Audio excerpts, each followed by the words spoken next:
जब देश के प्रधानमंत्री जब कहीं जाते हैं, भोज में जाते हैं, कहीं भी जाते हैं, तब कोरोना नहीं होता है। ये सरकार पूरी तरीके से इस यात्रा से डरी हुई है, क्योंकि पूरे देश में, कल आपने हरियाणा भी देखा होगा, जिस तरीके से भीड़ और जनादेश दिखाई दे रहा है। अब ये तय कर चुका है कि भारतीय जनता पार्टी और दिल्ली की सत्ता पे जो बैठे हुए, दिल्ली की गद्दी पे जो अहंकारी लोग बैठे हुए हैं, उनका खात्मा इस यात्रा करेगी। आज सरकार नफरत के नाम पे आपने देखा होगा पठान और ऐसी जैसी मूवियों को इन्होंने ऐसा वो करके और देश में नफरत फैलाया। आखिर भगवा का रंग था शांति, लेकिन भगवा को इन्होंने व्यापार बनाया। जो लोग राम के साथ छल करेंगे, जो लोग भगवान के साथ छल करेंगे, उनका सर्वनाश भगवान करेगा। ऐसे सत्ताधारियों का सर्वनाश होना था। बहुत सारे ऐसे नारंगी वीर सावरकर कहते थे अंग्रेज नहीं भागेंगे, वो गोरे अंग्रेज थे। भारत जोड़ो काले अंग्रेजों के खिलाफ है, जिन्होंने पूंजीवादियों का उद्गमन किया। ऐसे लोगों को सत्ता से बेदखल किया जाएगा। इतना प्यार और इतना जनादेश मिल चुका है, ये सरकार डरी और सहमी हुई है, लेकिन हम न डरे हैं न हारेंगे। हम लड़ेंगे और जीतेंगे, कश्मीर पहुंचेंगे। हमारी लड़ाई इस सरकार से है, क्योंकि इस सरकार ने भारत जोड़ो यात्रा हम लोग कन्याकुमारी से शुरुआत की है और 10वें राज्य में आज खड़े हुए हैं। पूरे देश में जिस तरीके से लोगों ने और जिस तरीके से भारतीय जनता पार्टी ने इस देश को एक ऐसे गर्द में ले जाने का काम किया है, उसके खिलाफ ये यात्रा है। जो उन्होंने देश में नफरत फैलाई हुई है, आखिर आप बताइए इस देश में क्या, देश की राजनीति में भारतीय जनता पार्टी ने किस तरीके से देश में नफरत फैलाने का काम किया है? बहुत सारी सरकारें हुई, लेकिन इस तरीके से जाति, धर्म, मजहब, भाषा, प्रांत के नाम पर लोगों को तोड़ने का काम किया गया है। उसी के उसमें ध्यान में रखते हुए राहुल गांधी जी ने कन्याकुमारी से यात्रा की शुरुआत की है। मैं कई राज्यों को देखा, केरला की बात करिए या आप कर्नाटक या तमिलनाडु, 10 राज्यों में आज दिल्ली में दस्तक दी गई। और लाल किले से जिस दिन प्रधानमंत्री संबोधन देते हैं, यहां से कई झूठे वायदों को वो संबोधन देते हैं, लेकिन आज देश के जो आने वाले प्रधानमंत्री राहुल गांधी जी आज यहां पहुंच रहे हैं, वो यहां पहुंच के और देश को एक संदेश देंगे कि जो भारतीय जनता पार्टी अपने भाषणों के जरिए 15 अगस्त के दिन एक व्यापार बनाना चाहती थी, उस व्यापार का खात्मा होगा। आप बताएं, आपने देखा कि राहुल गांधी जी को चिट्ठी लिखी गई कि आप जनहित के लिए, देश के लिए यात्रा रोक दीजिए, जिस तरह से महामारी फिर से लौट आई है। मैं पूछना चाहता हूं देश के प्रधानमंत्री या स्वास्थ्य मंत्री से, जब मध्य प्रदेश में जन आक्रोश यात्रा चल रही थी, उस वक्त आपके शासनकाल में कोरोना नहीं था? जब देश के प्रधानमंत्री जब कहीं जाते हैं, भोज में जाते हैं, कहीं भी जाते हैं, तब कोरोना नहीं होता है। यह सरकार पूरी तरीके से इस यात्रा से डरी हुई है, क्योंकि पूरे देश में, कल आपने हरियाणा भी देखा होगा, जिस तरीके से भीड़ और जनादेश दिखाई दे रहा है। अब यह तय कर चुका है कि भारतीय जनता पार्टी और दिल्ली की सत्ता पे जो बैठे हुए, दिल्ली की गद्दी पे जो अहंकारी लोग बैठे हुए हैं, उनका खात्मा इस यात्रा करेगी। क्योंकि यात्रा का प्रमुख उद्देश्य है पूरे देश को एक साथ लेकर भारत की एकता, अखंडता और संप्रभुता को एक नई राजनीति का उद्गम किया जाएगा, उसको इन्होंने खत्म करने का काम किया है। ऐसे राहुल गांधी जी और कांग्रेस ने कहा है कि ये षड्यंत्र किया जा रहा है यात्रा को रोकने। बिल्कुल सही बात है। मैं कहता हूं इससे पहले भी बहुत सारे इन्होंने कोरोना का एक प्रारूप नया दिया है कि कोरोना से यात्रा बैन हो जाए। बताइए, हमारी आज के बाद 9 दिन की छुट्टी है, 3 तारीख से उत्तर प्रदेश से यात्रा शुरू है। क्या हुआ? कहीं में देश के प्रधानमंत्री को यह ज्ञात होना चाहिए? जिस तरीके से लोग जुड़ रहे हैं, आपने देखा होगा, लगातार कई किलोमीटर, कई घंटों तक लोग खड़े होकर और राहुल गांधी की एक झलक पाना चाहते हैं। इन्होंने उस नाम को केवल इन्होंने गुमराह करने का काम किया। मैं कहता हूं, आज पूछता हूं देश के प्रधानमंत्री जी, आपने कितने कपड़े चेंज किए, कितने रूप चेंज किए, लेकिन इस यात्रा को आप नहीं रोक सकते हैं।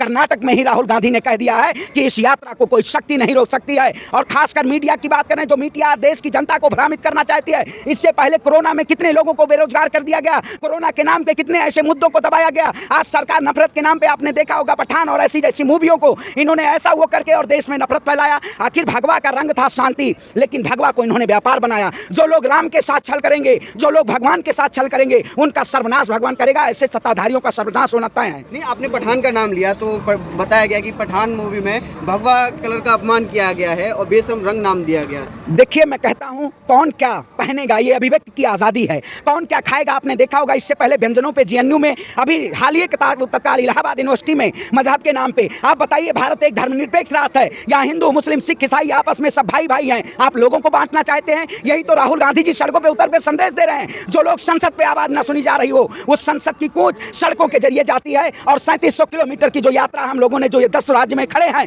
ये संदेश बता रहा है कि आने वाले समय में हम नरेंद्र मोदी को सत्ता में कोई नहीं पसंद करना चाहता। राहुल गांधी की ये मेहनत देश के साथ मेहनत है। गांधी जी ने भारत छोड़ो की यात्रा चालू की थी, तब उन्होंने ये नहीं कहा था। बहुत सारे ऐसे नारंगी वीर सावरकर कहते थे अंग्रेज नहीं भागेंगे, वो गोरे अंग्रेज थे। भारत जोड़ो काले अंग्रेजों के खिलाफ है, जिन्होंने पूंजीवादियों का उद्गमन किया। ऐसे लोगों को सत्ता से बेदखल किया जाएगा। तो क्या लग रहा है, दिल्ली से आगे भारत जोड़ो यात्रा चल पाएगी? अरे आप कैसी बात है, गोदी मीडिया की बात कर रहे हैं, जो गिद्ध पे नाम पे, गिद्ध मीडिया का एक काम है तो हल्ला हल्ला हल्ला करना, केवल मुर्गे लड़ाने का काम है। आप जैसे पत्रकारों ने दिखाया, अरे चिट्ठी क्या, मैं रोकने के लिए मैं कहता तो हूँ, इतना प्यार और इतना जनादेश मिल चुका है, ये सरकार डरी और सहमी हुई है, लेकिन हम ना डरे हैं ना हारेंगे, हम लड़ेंगे और जीतेंगे, कश्मीर पहुंचेंगे। हमारी लड़ाई इस सरकार से है, क्योंकि इस सरकार ने देश की हमारे युवाओं को, ना महिलाओं को, इन सब की आवाज़ को नहीं सुनने का काम किया है। इस आवाज़ को सुनाने के लिए ये जो पदयात्रा चल रही है बहुत शांतिपूर्ण। आप बताइए, कहीं भी चिटपुट की घटनाएं हुई? आज 108 दिन हो चुके हम लोगों को चलते हुए, बड़े शांतिपूर्वक तरीके से यात्रा हो रही है और उसी तरीके से आगे यात्रा कश्मीर जाएगी। हिंदू मुस्लिम सब यहाँ खड़े हैं, कोई जाति धर्म नहीं है, लेकिन मीडिया लोगों को लड़ाना चाहती है। अब एक साथ होकर और खड़े होने का काम करेंगे। महामारी को लेके बोला जा रहा है, कोरोना बढ़ रहा है, तो उसको लेके आपने देखा कि मोदी जी ने मीटिंग की,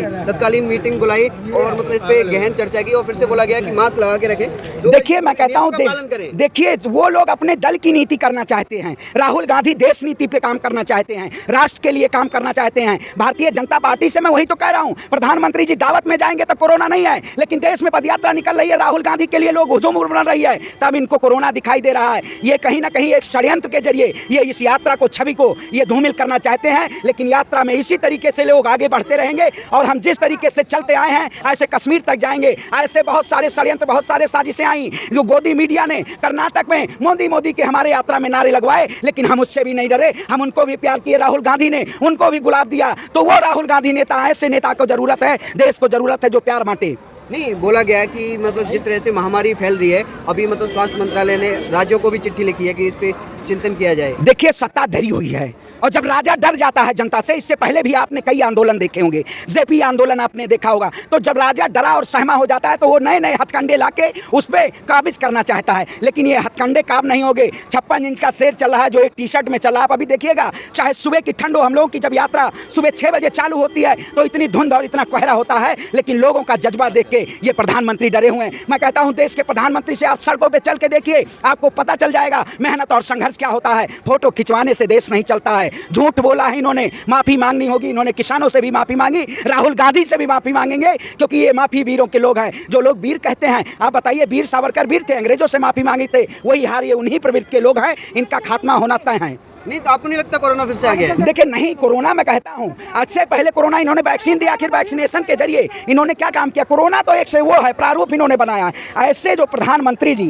क्या मैं इनसे किस नाम से उद्बोधन करूँ? झूठ जी भी बोलूँ या परजी भी बोलूँ, क्या बोलूँ मैं? इन्होंने केवल गुमराह करने का काम किया। आज आप बताइए, सदन में लोगों की आवाज़ उठाई जा रही है। आज गरीबी भुखमरी इंडेक्स में सबसे ज़्यादा भारत निचले पायदान पे है। क्या उस पर देश के प्रधानमंत्री बात करना चाहते हैं? क्या देश में युवाओं के रोजगार की बात करना चाहते हैं? जो लोग इसी लाल किले के प्राचीर से उन्होंने भाषण दिया था कि 2 करोड़ युवाओं को रोजगार देंगे, क्या आज युवाओं को रोजगार मिला? जो कहते थे महिलाओं को सम्मान देंगे, क्या महिलाओं को सम्मान मिला? मैं प्रधानमंत्री जी से पूछता हूं, ये लाल किला ये संदेश दे रहा है कि देश के प्रधानमंत्री झूठे थे, इसीलिए इस देश को ये यात्रा की जरूरत थी और ये यात्रा पूरी तरीके से। आप भी वही कह रहे हो, राहुल गांधी और कांग्रेस जो कह रही है कि बीजेपी डर गई है राहुल गांधी से? बिल्कुल डर गई है। मैं कहता हूँ, ये भीड़ दिखा दीजिए, देश के प्रधानमंत्री को ये पता हो जाएगा कि आज देश की जनता राहुल गांधी के साथ खड़ी है। राहुल गांधी के प्यार के लिए लोग कितने घंटे से, आप पूछ लीजिए कितने घंटे से खड़े हुए हैं। ये पूरी तरीके से सरकार को ये पता चल गया है, आने वाले समय में राहुल गांधी 2024 में देश के प्रधानमंत्री बनेंगे, उसी से डरी हुई है। प्रधानमंत्री मोदी जी अगर सच कहते,